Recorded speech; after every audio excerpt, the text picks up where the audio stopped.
Jumpa lagi di Ribut TV. Ya, Oppo A7 series hadir lagi nih resmi ke Indonesia. Ya, yang paling baru ini adalah Oppo A77s. Smartphone ini disebut Oppo mengusung sejumlah peningkatan dibandingkan dengan seri A7 sebelumnya. Desainnya dibuat menyerupai Oppo yang kelas atasnya. Sementara dari sisi spesifikasi ada peningkatan di kamera, konektivitas, dan fitur-fiturnya. Oke, yuk kita langsung bedah aja langsung bagaimana kemampuannya.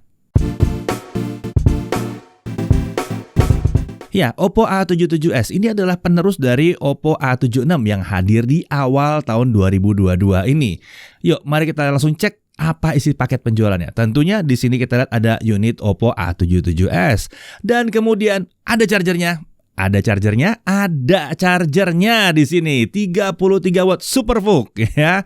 Kabel USB Type-C juga ada di sini, ada case juga masih di sini, ada screen protector tentunya, ada SIM tray ejector dan ada paket dokumen. Jadi smartphone yang satu ini ya walaupun di kelas menengah ini masih dibekali dengan paket penjualan yang cukup lengkap. Charger masih ada, case masih ada, screen protector masih ada, lengkap ya. Oke, Oppo tampaknya ingin agar desain smartphone ini bisa jadi salah satu daya tariknya nih. Nah, A77s ini hadir dengan stunning aesthetic design dengan dua gaya yang berbeda. Untuk varian yang sunset orange seperti yang saya pegang-pegang dari awal ini ya.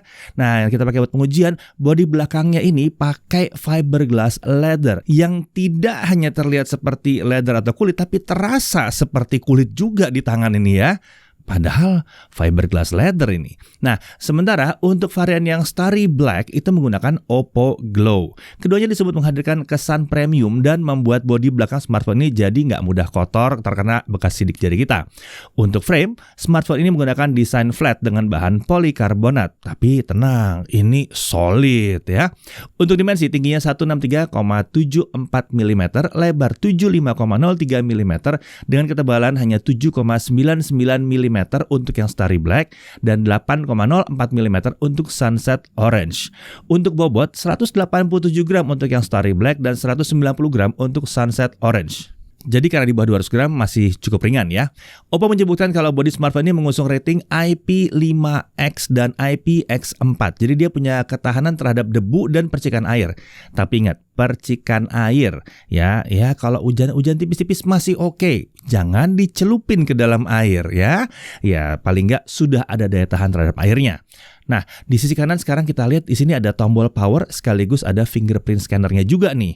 Lalu di sisi atas ini kosong, di kiri ada SIM tray yang non-hybrid. Jadi bisa 2 nano SIM plus 1 micro SD dan ada tombol volume up and down di sini. Di bawah ada audio jack 3,5 mm, ada mikrofon, ada USB Type-C dan tentunya speaker. Ini speakernya nggak sendirian loh. Ada temennya, jadi berdua nih speakernya. Di sisi depan ini adalah layar 6,56 inci panel IPS atau seenggaknya nih IPS level ya. HD Plus 1612 x 720 pixel. Refresh rate-nya udah 90 Hz. Touch sampling rate-nya 180 Hz. Brightness-nya sampai dengan 600 nit di HBM ya. Nah, pada saat kami coba di indoor, brightness-nya itu bisa 490 nit. Wajar kalau di dalam memang tidak akan secerah kalau dia ada di luar pada saat dia masuk mode HBM-nya. Nah, ada juga All Day AI Eye Comfort yang diklaim Oppo bisa menyesuaikan tingkat brightness atau kecerahan ke tingkat yang membuat kita merasa nyaman saat menggunakan smartphone ini. Kemudian untuk color gamut, berdasarkan pengujian kami, di mode Vivid, coverage-nya 99,6% sRGB atau 94,5% DCI-P3. Sementara di mode natural, coverage-nya ada di 94,5% sRGB atau 67,0% DCI-P3. Jadi ini cocoknya kalau kalian mau ngedit-ngedit mendingan pakai mode naturalnya aja. Tapi kalau nonton pakai mode Vivid, lebih keren ya. Nah, kemudian di sini ada earpiece di bezel atas layar yang juga berfungsi sebagai speaker. Ya, ini temannya speaker yang tadi ya. Oppo memang menyebutkan kalau smartphone ini punya ultra linear dual speaker dengan ultra volume mode. Kualitas suaranya terbilang mencukupi, ini memadai lah untuk kelas harganya dan yang jelas ya seimbang kanan kiri jadinya ya. Saat kita nonton jadi seimbang, nggak cuma satu sisi aja yang bunyi ya.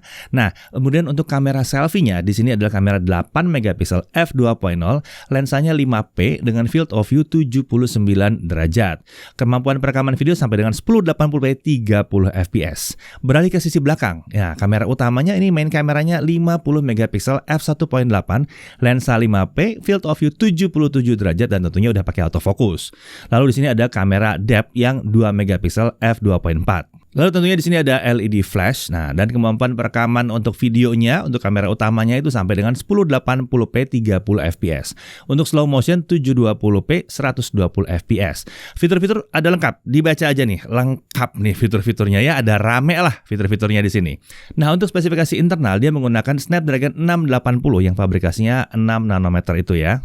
Sementara itu untuk RAM-nya 8GB LPDDR4X dan storage-nya 128GB UFS 2.2, bukan eMMC, UFS 2.2. Tentunya dia juga sudah mendukung RAM expansion dengan opsi 2GB, 3GB atau 5GB. Dan dia sudah mendukung penggunaan microSD sampai dengan 1TB kalau dibutuhkan. Nah, untuk baterai 5000 mAh dan disupport charging 33W SuperVOOC ya. Smartphone dilengkapi dengan fitur Optimized Night Charging dan Sleep Standby Optimization yang udah sering banget kita bahas itu. Memang khas Oppo banget yang satu ini. Untuk sensor ada accelerometer, ada light sensor, orientation sensor, proximity sensor, e-compass dan ada virtual gyro di sini. Untuk konektivitas tentunya 4G ya karena pakai Snapdragon 680. Ya 2G dan 3G juga disupport di sini ya. Untuk Wi-Fi-nya dia Wi-Fi 5, Bluetooth-nya juga Bluetooth 5 dan untuk USB dia udah support untuk OTG ya. Untuk OS-nya dia pakai ColorOS 12.1 berbasis Android 12. Untuk fitur keamanannya dia punya fingerprint scanner dan ada face unlock juga. Kemudian ada fitur privacy dashboard untuk melihat aplikasi apa saja yang mengakses komponen sensitif untuk privasi pengguna, seperti mikrofon dan kamera misalnya. Ada juga beberapa fitur untuk membantu menjaga privasi pengguna saat menggunakan smartphone, termasuk app lock dan hide apps di sini. Oke, kita langsung masuk ke benchmarknya aja. Antutu 8, 237 ribuan.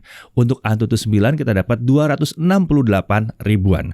Nah, lalu beralih ke Geekbench 5. Untuk single core-nya di 381 dan multicore di 1650. Pada saat kita jalankan CPU throttling test, dia mengalami throttling hanya ke 88% saja selama pengujian 30 menit. Hasilan terbilang masih cukup baik di sini. Lalu untuk 3D Mark Slingshot Extreme, itu grafik skornya di 1148. Sementara itu untuk 3D Mark Wildlife Stress Test, nah kita tes lagi di sini ya. Best loop skornya di 448 dan lowest loop skornya di 442. Ini membuat kestabilannya jadi 98,7%. Stabil ya. Kemudian untuk GFX Bench Manhattan 3.1 offscreen 1080p dia dapat 15 fps. Nah, kita lanjut ke gaming. Kita coba dulu dengan Subway Surfer. Nah, game ini bisa jalan mulus di 60 fps. Sayangnya di sini kita belum bisa memanfaatkan refresh rate 90 Hz-nya ya yang diusung oleh si layar. Tapi paling nggak ya di 60 fps dia mulus lancar. Lalu kita pindah ke PUBG Mobile. Frame rate tertinggi yang bisa diakses itu high ya. Jadi hanya 30 fps aja. Ya, harapannya sih akan ada update ya berikutnya, seenggaknya bisa buka sampai dengan smooth extreme alias 60 fps karena SoC-nya sanggup nih. Oh ya, bagaimana dengan gyro aiming ya atau pakai gyro? Sayangnya karena ini virtual gyro ya saat digunakan jadi kurang responsif. Ya memang biasanya kalau virtual gyro jangan dipakai buat gaming ya, ini lebih berguna untuk fitur-fitur yang lainnya. Kemudian untuk Mobile Legends saat kami jalankan di setting High HD Shadow Off, game ini berjalan cukup rata di dekat 60 fps. Hanya sekali saja penurunan saat battle cukup rame, tapi itu juga nggak jauh dari 60 fps. Hasil serupa terus kami dapatkan selama coba game ini 3 kali berturut-turut, jadi cukup konsisten. Lanjut ke Genshin Impact. Nah, gimana game satu ini? Kita tes dulu di lowest 60 fps.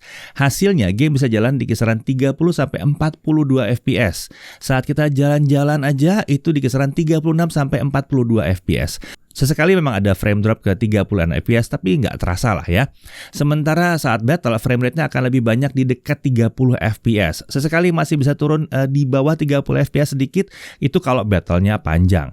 Tapi secara umum game ini masih bisa dimainkan di sini ya dengan relatif cukup nyaman selama settingannya memang lowest 60 fps. Nah, setelah kita main selama 30 menit, kita coba ukur suhu permukaan smartphone ini. Titik terpanas di sisi depan itu ada di area tengah atas dengan suhu hanya sekitar 36-37 derajat Celcius saja.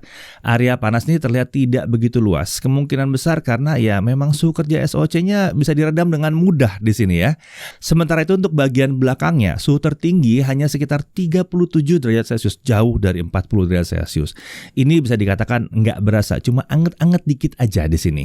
Oh ya, tentunya kami juga coba pakai kipas, tapi hasilnya sama aja, hampir nggak ada efek ya, karena emang udah stabil aja gitu ya. Oke, sekarang mari kita lanjut ke pengujian kamera, tapi tentunya bareng dengan Chris. Oke, di tangan saya kali ini sudah ada Oppo A77s nih teman-teman. Jadi saya lagi nyobain kameranya. Yang lagi kalian lihat ini adalah hasil dari kamera selfie-nya, saya rekam di resolusi Full HD 30 fps. Sayangnya nggak bisa lebih dari ini.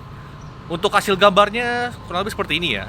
Jadi kalau saya lihat di layar sih detailnya masih lumayan, cuman wajah saya seperti pakai efek beautify ya. Padahal ini beautify-nya udah saya matiin, jadi kulit dibuat terasa mulus sekali kulit saya, padahal kulit saya nggak semulus ini sih. Ini dengan kondisi beautify udah mati ya, BTW. Dan suara yang lagi kalian denger ini adalah suara langsung dari mikrofon smartphone-nya. Saya nggak pakai mikrofon eksternal, jadi kalau dipakai vlogging kayak begini kurang lebih hasilnya. Sayangnya dia masih single mikrofon ya. Jadi kalau misalnya satu mikrofon yang di bawah ini nggak sengaja ketutupan tangan, misalnya seperti ini. Nah, apa kalian bisa dengar suara saya? Nah, kalau misalnya dibuka lagi, suaranya seperti ini. Sayang nggak ada mikrofon backup kalau misalnya satu mikrofon nggak sengaja ketutupan oleh tangan. Dan untuk kualitas suara sendiri ya masih lumayan lah untuk hasil suaranya walaupun ini masih single mikrofon. Terkait dynamic range, seperti yang kalian lihat ya ini standar lah ya untuk kelas harganya terutama. Belum bisa ngarep dynamic range yang hebat-hebat banget bisa nyimbangin sisi terangnya seperti ini. Dan kalau saya sih yang penting wajah masih bisa diekspos dengan baik ya. Kalau misalnya menghadapi backlight seperti ini, wajah tuh nggak hitam doang. Terkait stabilisasi video, sayangnya belum ada ya. Jadi belum ada IIS-nya, belum ada stabilizer software-nya juga. Jadi kalau dipakai jalan kayak begini, hasil gambarnya ya agak goyang. Baiknya dibantu pakai tripod kecil lah, paling nggak supaya nggak goyang-goyang banget gambarnya. Oke, lanjut. Yang lagi kalian lihat ini adalah hasil dari kamera utamanya. Dan mari kita cek detailnya dulu ya. Untuk detailnya sendiri saya bilang ini udah lumayan oke, cuman kalau saya belum menilai ada sedikit efek over sharpening sih, jadi ketajamannya ini agak nggak natural. Tapi yang saya suka itu dari skin tone-nya terutama, itu tuh nggak seputih atau nggak se-beautify kamera selfie-nya tadi sih. Saya lebih suka skin tone-nya di sini, lebih terlihat natural. Jadi kalau saya bilang sih kamera utamanya jelas lebih oke, terkait warna oke, dynamic range juga lebih bagus di sini. Tapi satu hal aja yang agak disayangkan yaitu resolusinya mentok di Full HD 30 aja. Belum bisa lebih dari ini sayangnya. Terkait stabilisasi video kamera utamanya sama ya. Sayangnya ya dia belum ada stabilisasi untuk videonya, IIS belum ada. Jadi kalau dibawa jalan ya hasilnya agak goyang seperti ini.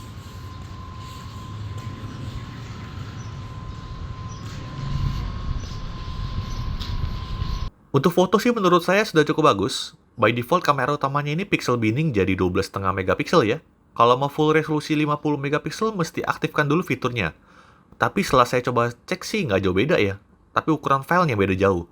Yang auto cuma sekitar 2 MB, yang full res 50 megapiksel itu bisa sampai 16 MB. Jadi saya sih prefer auto aja ya, udah cukup bagus. Portrait mode juga tersedia dan bokehnya cukup rapi, tapi sepertinya HDR tidak aktif saat lagi portrait ya. Kamera utamanya udah bagus, saya suka dengan foto yang dihasilkan. Sekarang kita ke kondisi low light, kamera selfie-nya ternyata masih lumayan oke. Noise-nya ada tapi terbilang minim, nggak terlalu berasa, detailnya juga masih dapat. Sekarang kita pindah ke kamera utamanya. Di sini kalau saya lihat noise-nya lebih terasa dibanding kamera selfie-nya ya. Kualitas gambar sendiri juga masih lebih baik di kamera selfie-nya. Jadi kamera utamanya buat saya malah kurang bisa diandalkan di kondisi seperti ini. Untuk foto malam ternyata sama, kamera selfie-nya justru yang bisa lebih diandalkan. Kamera utamanya gambarnya udah terlalu soft, dan di kondisi yang belum gelap-gelap banget seperti ini, shutter lag-nya cukup terasa. Beberapa kali saya foto-foto malah ngeblur hasilnya, padahal terlihat sudah tersimpan di galeri. Jadi mesti hati-hati banget kalau mau foto pakai kamera utamanya saat low light. Overall kameranya ini untuk fotografi masih oke lah. Yang agak disayangkan ya tidak ada kamera ultrawide, video juga tidak ada stabilisasi sama sekali, dan resolusi video cuma mentok di Full HD 30 aja. Harapan saya at least sudah bisa Full HD 60 lah ya. Oke, sekian aja pengujian kameranya Oppo A77s. Kita lanjut lagi ke pembahasan berikutnya. Ya, kita lanjut lagi. Kita coba tes pengujian baterainya sekarang dengan video playback 1080p. Wow, smartphone ini bisa dapat 22 jam 25 menit. Ini terbilang bagus nih hasilnya ya. banyak sekali smartphone di tahun 2022 di harga segini itu cuma bisa 15 sampai 18 jam. Ini 22 jam 25 menit. Ya 22,5 jam lah ya. Nah, kemudian kalau muter YouTube 1080p 30 fps, baterai itu berkurang sekitar 3% saat dipakai streaming selama 30 menit.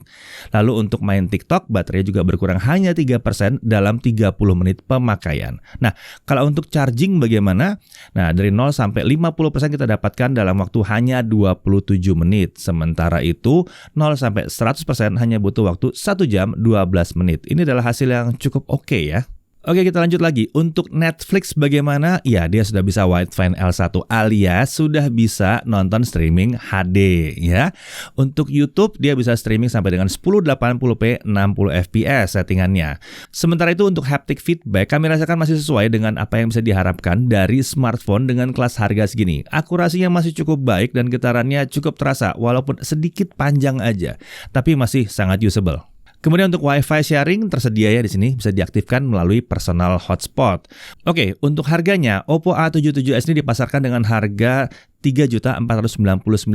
Untuk pre-order ini dibuka dari tanggal 17 sampai 26 Oktober 2022 dan dia sudah bisa dipesan di toko resmi Oppo Store online, offline dan juga di Tokopedia. Oh ya, selain smartphone yang satu ini, Oppo juga merilis Oppo Band 2. Ini adalah smart band terbaru Oppo yang dibekali dengan banyak fitur aktivitas olahraga dan kesehatan. Dan dia juga menggunakan layar AMOLED 1,57 inci serta baterai yang bisa bertahan hingga 14 hari. Tentunya ini akan cocok banget ya dipakai bersama dengan Oppo A77s yang satu ini. Oh ya, seandainya kalian tertarik dengan si Oppo A77s, linknya ada di dalam deskripsi dan smart bandnya juga. Cek linknya di deskripsi. Oke, kita masuk ke hal yang perlu diperhatikan.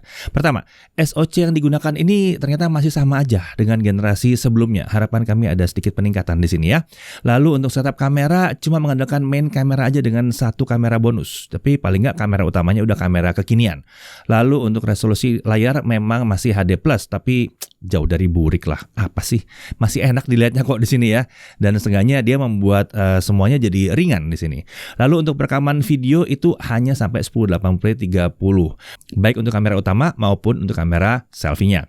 Dan kemudian untuk gyronya masih virtual gyro dan ya sangat disayangkan ini masih belum dilengkapi dengan NFC ya. Dari sisi kelebihannya, layarnya 90 Hz dengan kualitas tampilan yang terbilang baik di sini ya. Color gamutnya udah di atas 90% DCI-P3. Daya tahan baterainya juga keren kalau nyari smartphone yang irit nih, salah satunya nih ya. Dan dia juga sudah mendukung sertifikasi IPX4 untuk daya tahan terhadap air dan IP5X untuk daya tahan terhadap debunya.